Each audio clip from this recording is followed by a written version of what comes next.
আসসালামু আলাইকুম রহমতুল্লাহ। আশা করি সকলে ভালো আছেন। আল্লাহর রহমতে আমিও ভালো আছি। তো ফাইনালি আমি আপনাদের মাঝে আরেকটি ভিডিও নিয়ে হাজির হলাম। আমি সকাল সকালে বাসা থেকে বের হয়ে গিয়েছি কলেজের উদ্দেশ্যে। তো এখন আমি বাসা থেকে বাইর হয়ে হেঁটে হেঁটে আমাদের বাজারে যাব।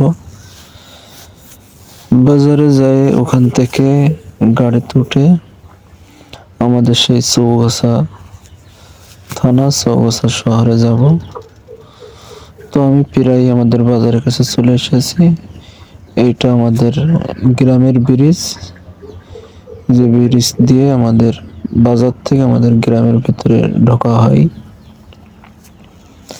তো আমিও বাজারের কাছে চলে এসেছি, বাজারের ভিতরে। এখানে যে আমি দাঁড়াবো, এখান থেকে বাস আসলে, গাড়ি আসলে আমি গাড়িতে উঠে আমি যাব। তো যে দেখতে পাচ্ছেন আমাদের বাজার পাকিস্তানি আমলের বাজার। যুদ্ধের আগে থেকে আমাদের এই বাজারটি অনেক পুরাতন বাজার।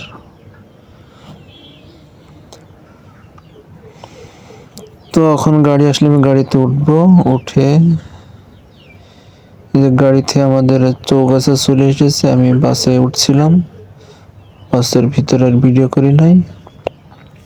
আমি চৌগাছা বাজারে এসে নেমে কাঁচা বাজারের ভিতরে ঢুকেছি। আজকে আমাদের চৌগাছার কাঁচা তরকারির হাট। এখানে অনেক কৃষকরা কাঁচা তরকারি নিয়ে এসেছে।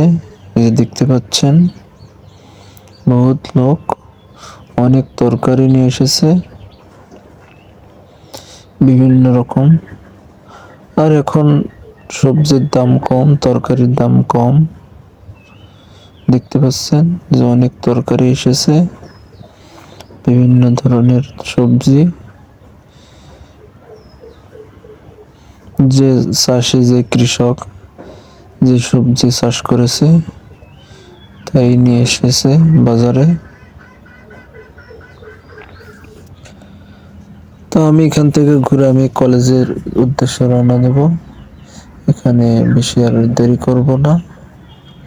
তো দেখতে পাচ্ছেন যে অনেক বাগুন, টমেটো, পেঁয়াজ, রসুন, যার কাছে যেমন আছে সে তেমনই নিয়ে এসেছে। তো এই যে একটা আনকা তরকারি, লম্বা লম্বা কদমে, যেটাকে বলা হয় মিষ্টি কুমড়া।